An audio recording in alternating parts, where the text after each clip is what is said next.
Existem lugares onde o medo não nasce dos monstros, mas do reflexo da própria alma.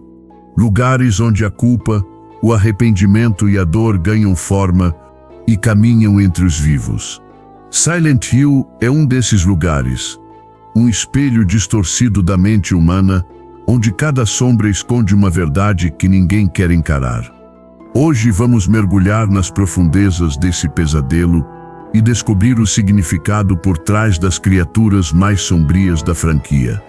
Antes de começarmos, já deixa o like, inscreva-se no canal e ative o sininho para não perder nenhuma nova investigação aqui, no Universo de Fatos. Prepare-se, porque algumas verdades são mais assustadoras do que a própria morte. O Sepulcher Silent Hill Homecoming. Quem conhece Silent Hill sabe que uma das partes mais fascinantes da franquia é a história por trás de cada criatura. Nenhum monstro existe por acaso, cada um deles é uma manifestação física dos medos, traumas e pecados de alguém, e entender isso é tão fascinante quanto assustador.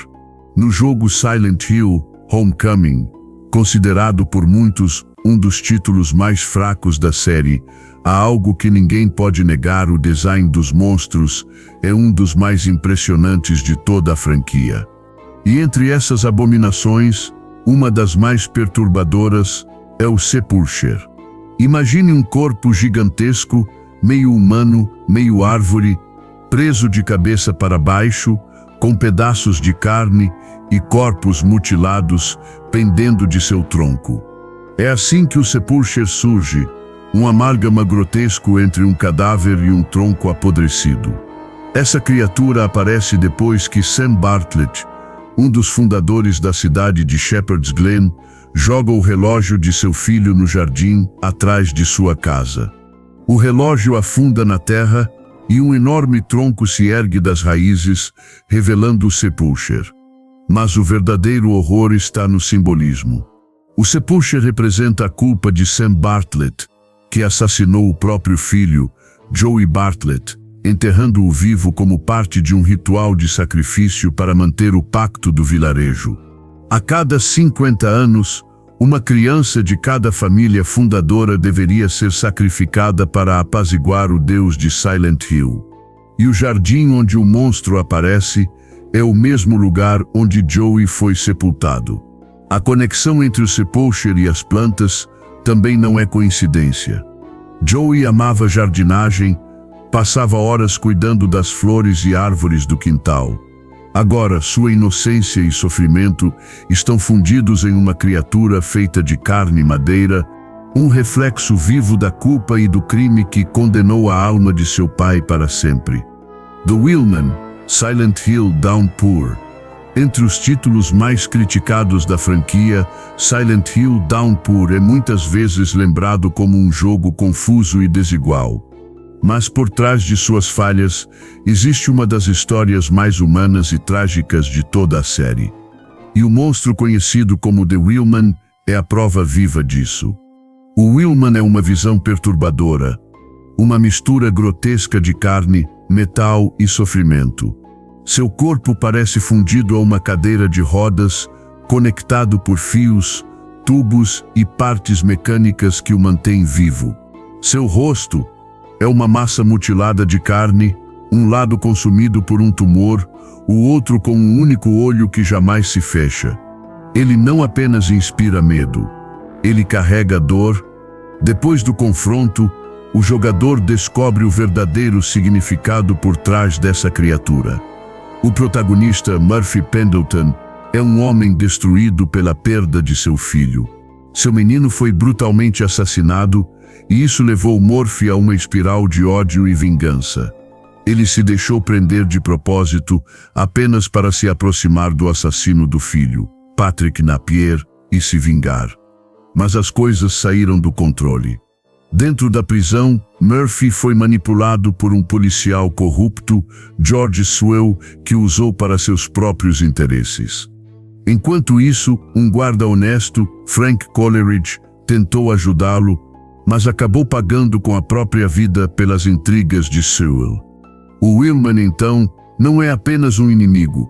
Ele é a materialização da culpa de Murphy pela morte de Frank. Um homem inocente, condenado por suas escolhas. A cadeira de rodas e as máquinas conectadas ao corpo do monstro representam Frank, que foi deixado em estado vegetativo após ser brutalmente agredido. A fusão entre o homem e a máquina é a lembrança constante do que Murphy destruiu, um símbolo de sua responsabilidade, mesmo quando tentou negar o que havia acontecido. A filha de Frank, Annie Cunningham, aparece no jogo buscando justiça. Ela acredita que Murphy foi o verdadeiro culpado pela tragédia de seu pai, sem saber que o verdadeiro monstro era George Sewell, o manipulador por trás de tudo. Assim como em toda a mitologia de Silent Hill, a punição não vem de fora, vem de dentro. O Willman é o espelho do tormento de Murphy Pendleton, um lembrete de que a culpa, quando não enfrentada, se transforma em algo que te persegue para sempre. Moma and Daddy Silent Hill Origins. Silent Hill Origins marcou o início de uma nova era para a franquia.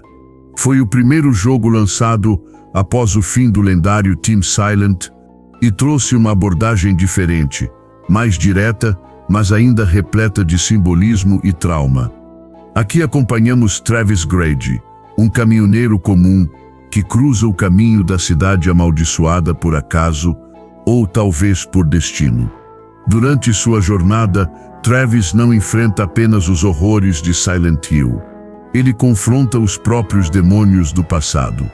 E desses traumas nascem duas das criaturas mais perturbadoras de todo o jogo, Moma e Daddy. O Lee Moma. Moma é a representação da mãe de Travis, Helen Grady.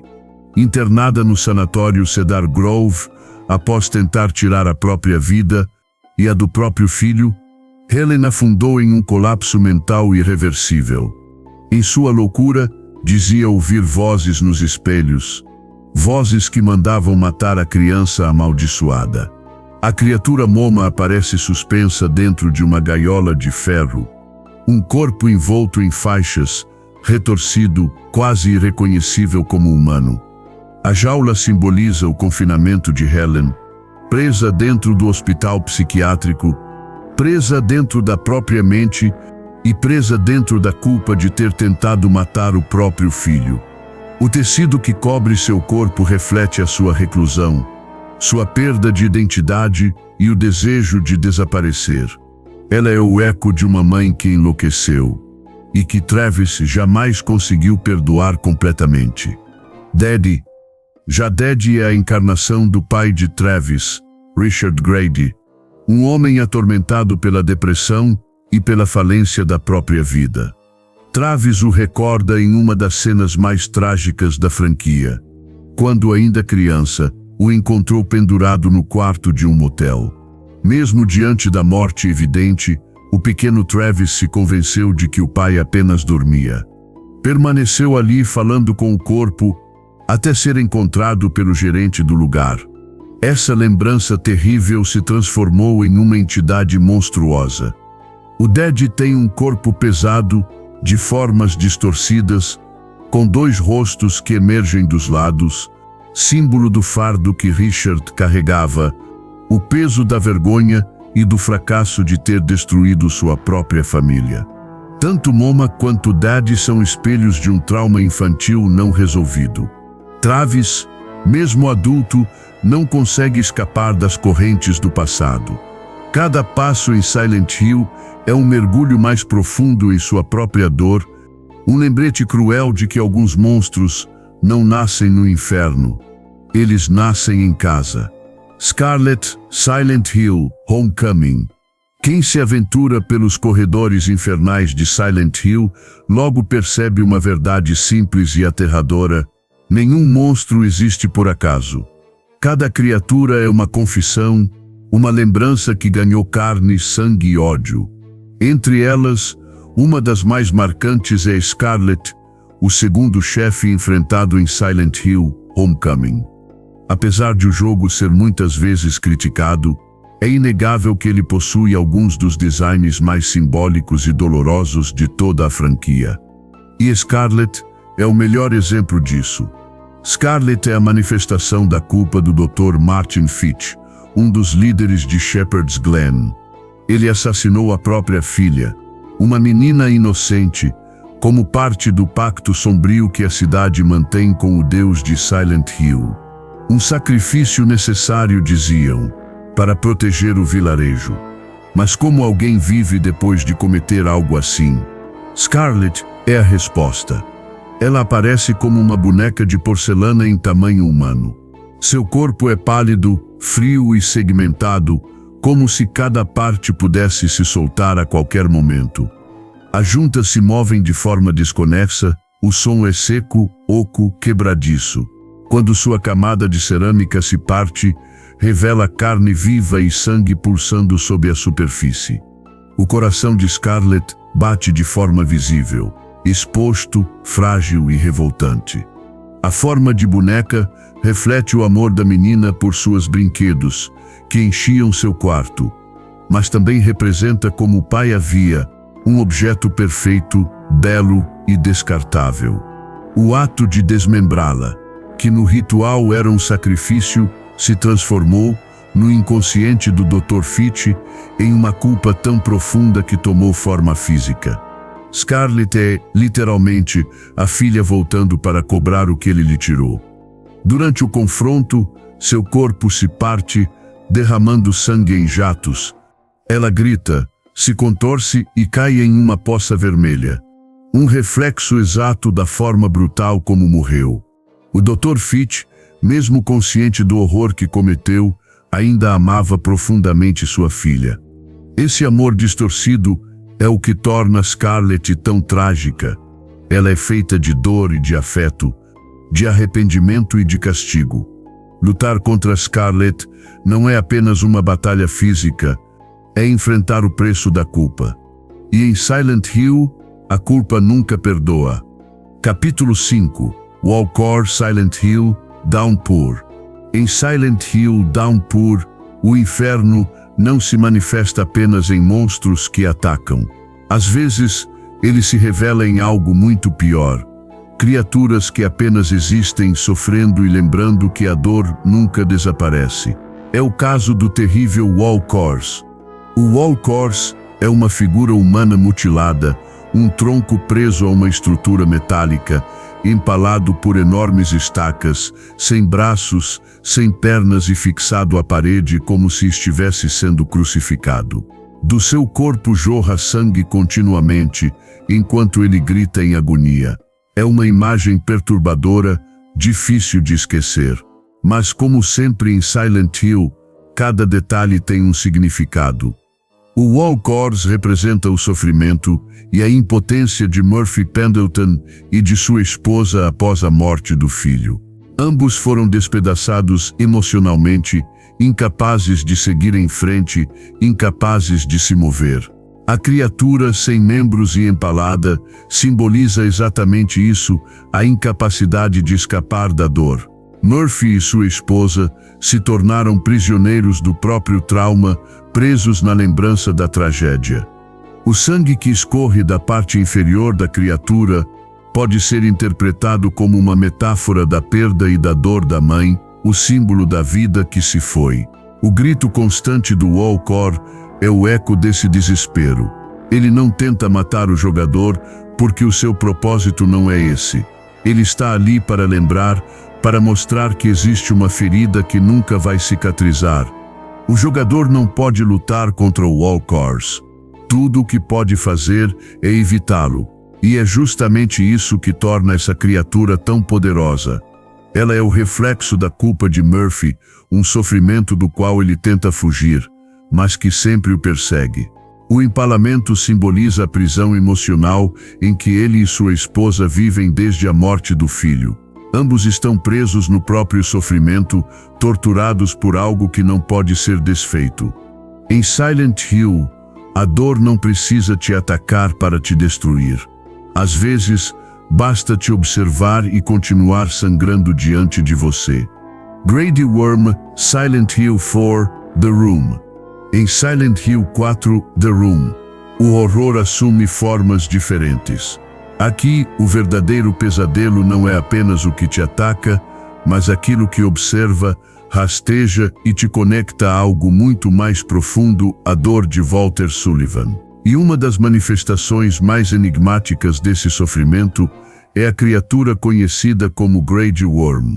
O Grey Worm aparece nos mundos visitados por Henry Townshend, mas não age de forma agressiva.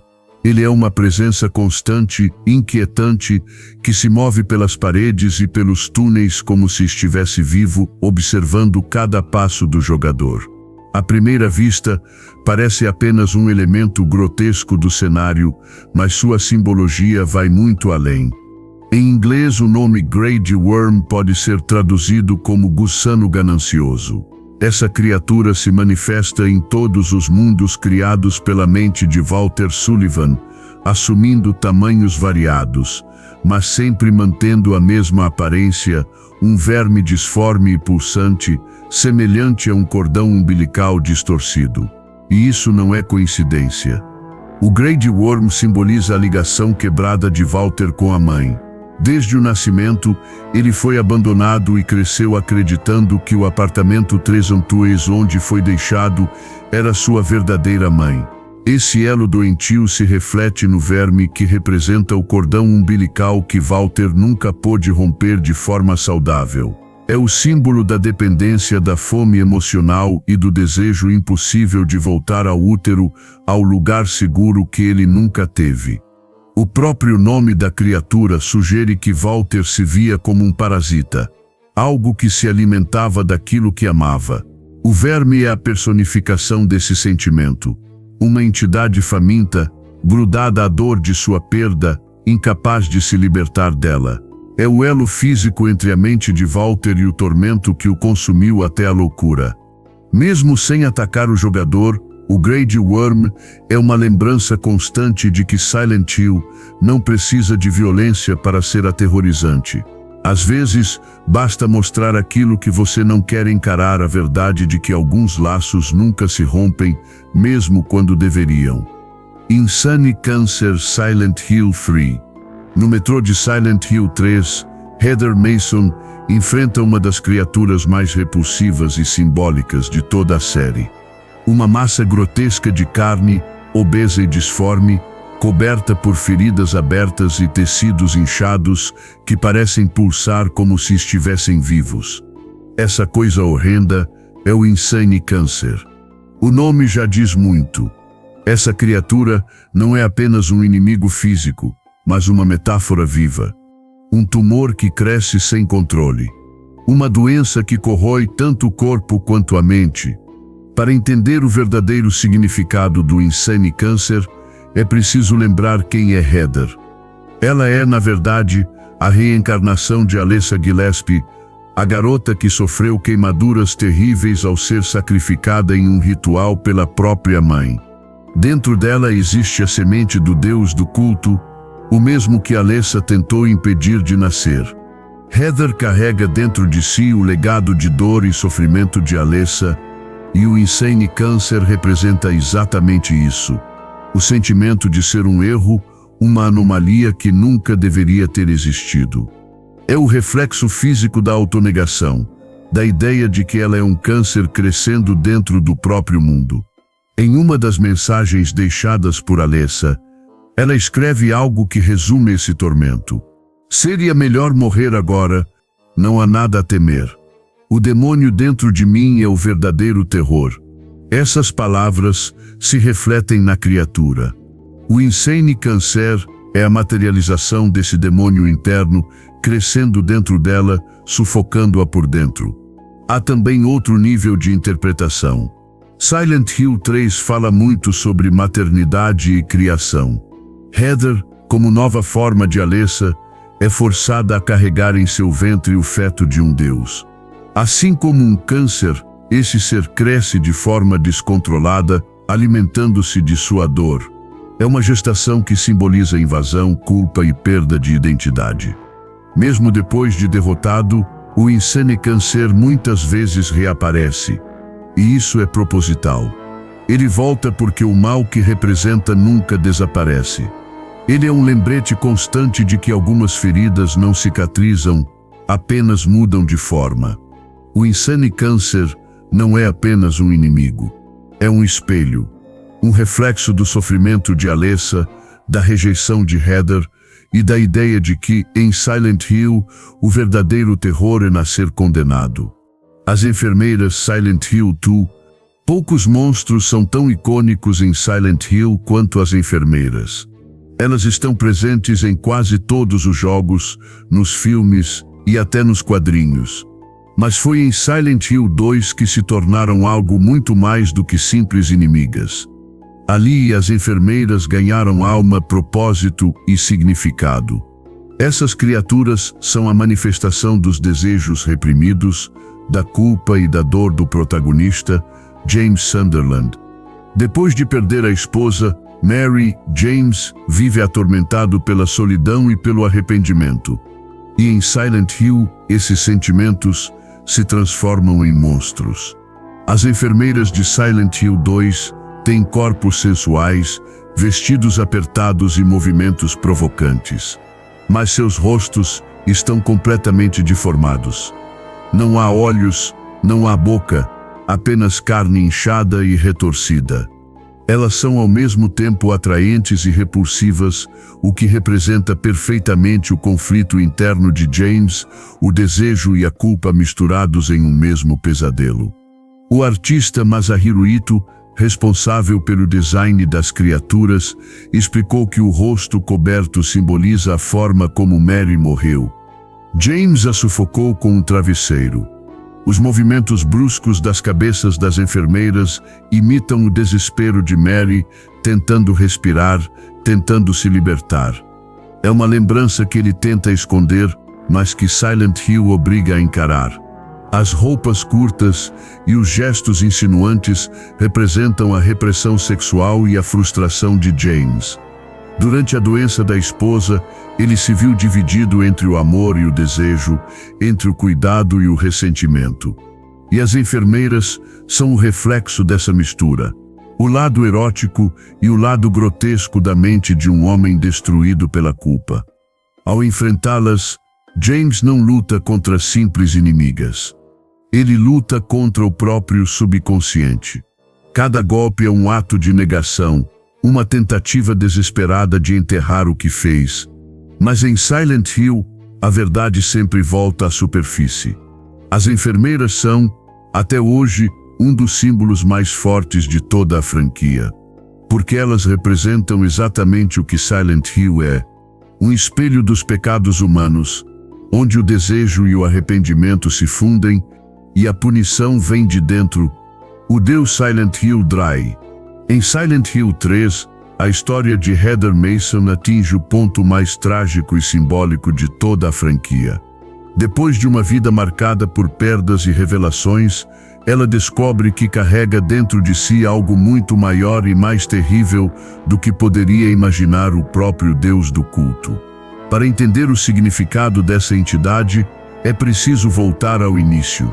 Dahlia Gillespie, a mãe de Alessa, acreditava que o nascimento de um Deus traria um novo mundo livre do pecado.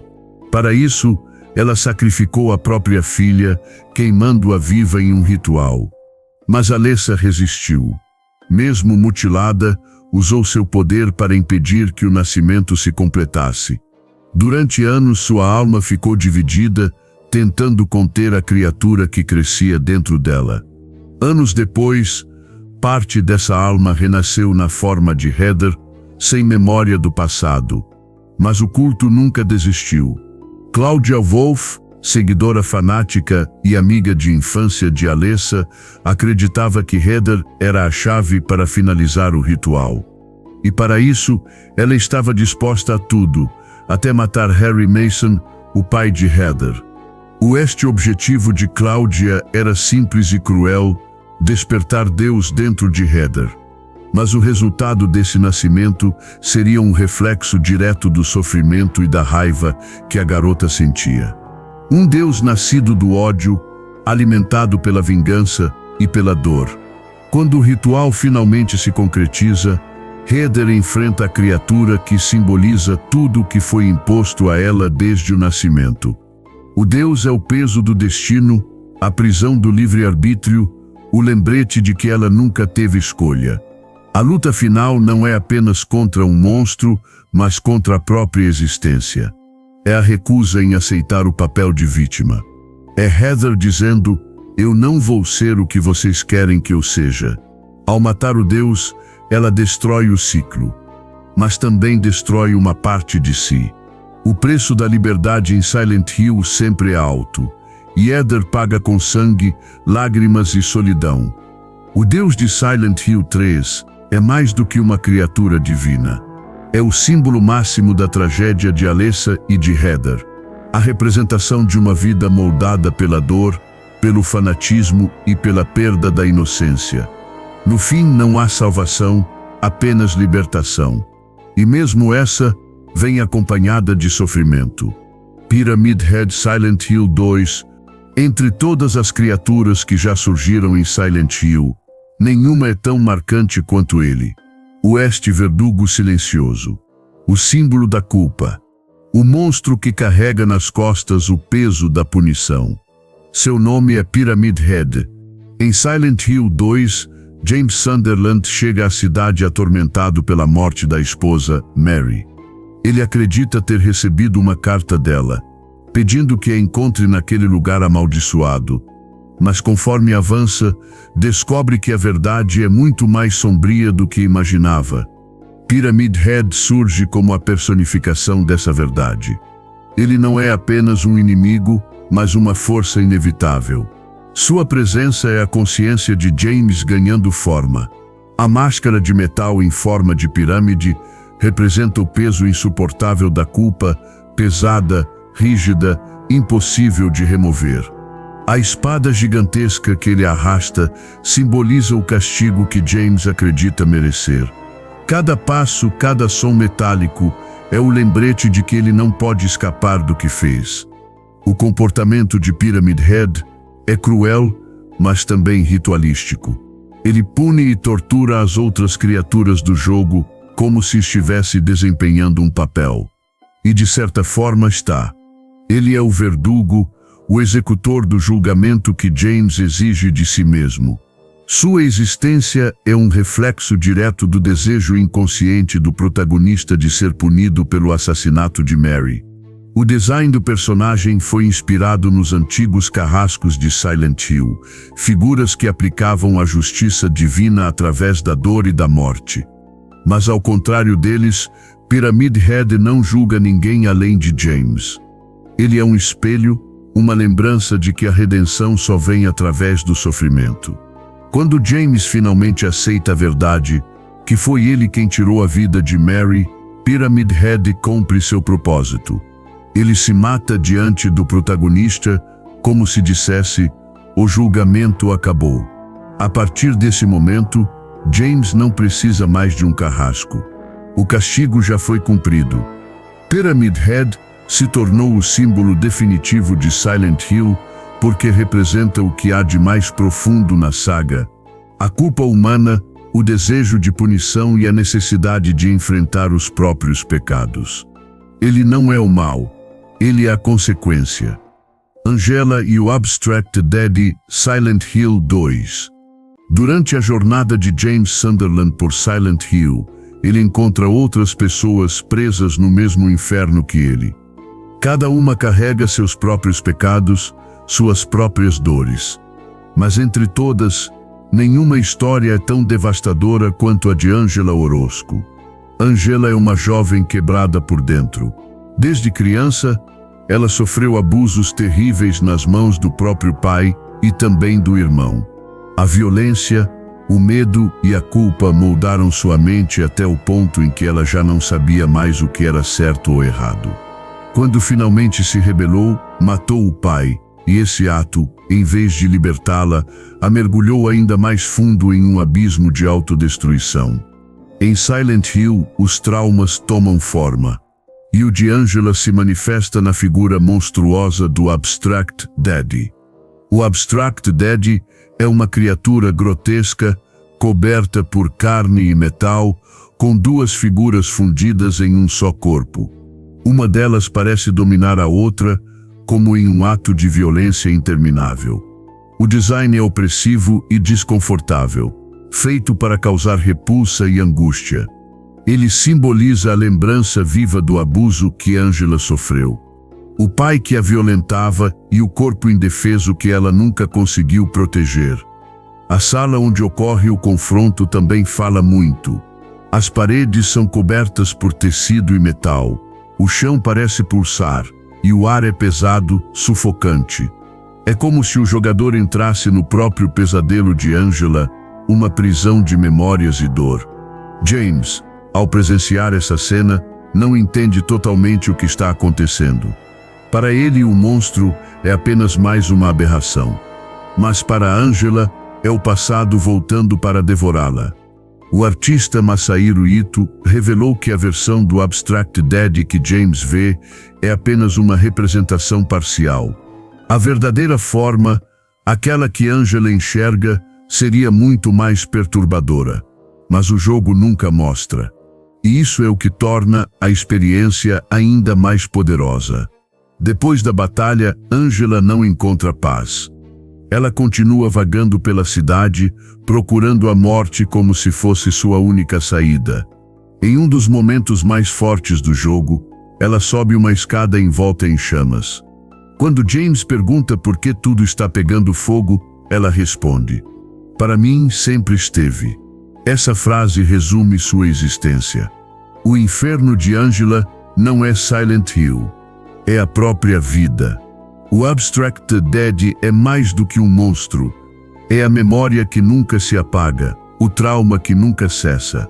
E Angela é o retrato mais cruel do que Silent Hill representa, um espelho da dor humana, onde não existe salvação, apenas reconhecimento. Twin Victims Silent Hill 4, The Room. Silent Hill 4.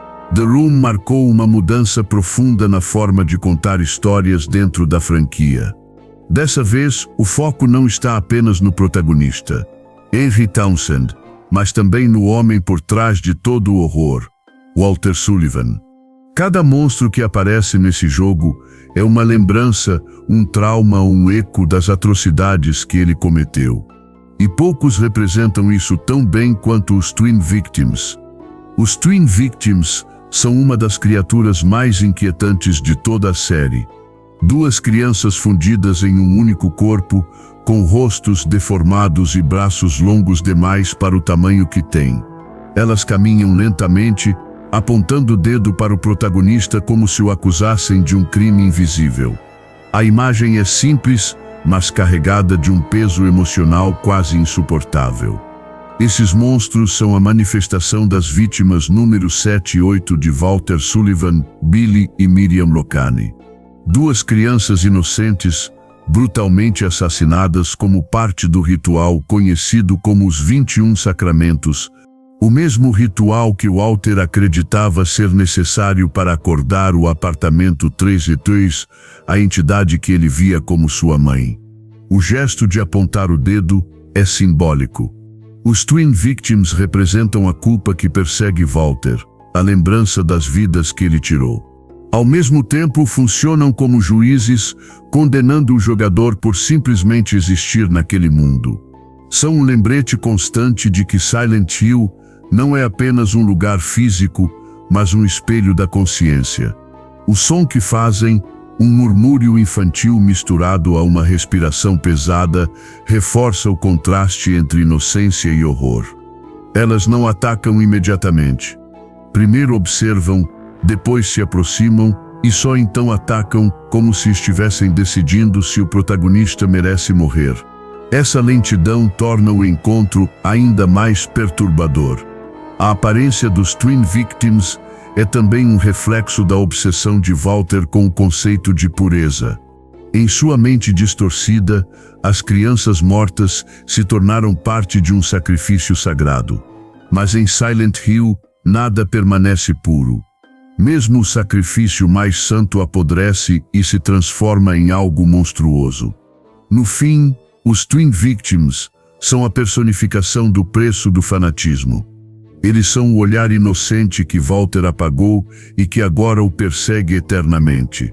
São a lembrança viva de que todo crime cometido em nome da fé deixa marcas, não no corpo, mas na alma. Os monstros de Alessa Silent Hill 1. Em Silent Hill 1, tudo começa com uma menina. Uma criança que nunca teve escolha, nunca teve voz e que foi marcada por um destino que jamais pediu para carregar.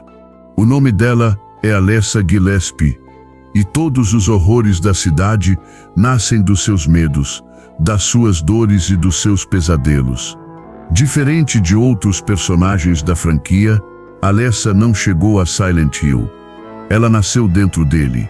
Foi usada por sua mãe Dahlia Gillespie como instrumento de um ritual para dar à luz ao Deus do culto.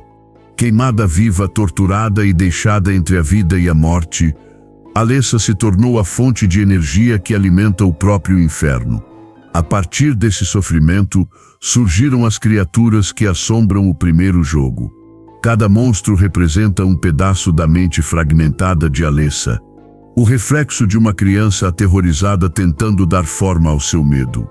Os Grey Children, por exemplo, são a lembrança distorcida dos colegas que a atormentavam na escola, chamando-a de bruxa.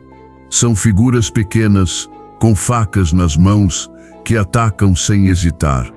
O modo como aparecem e desaparecem no escuro mostra a forma como Alessa via aquelas crianças, ameaças constantes, sempre à espreita. Os Larval Stalkers, seres translúcidos e frágeis, representam a sensação de invisibilidade. São os fantasmas da rejeição, ecos de uma menina que se sentia ignorada, esquecida por todos.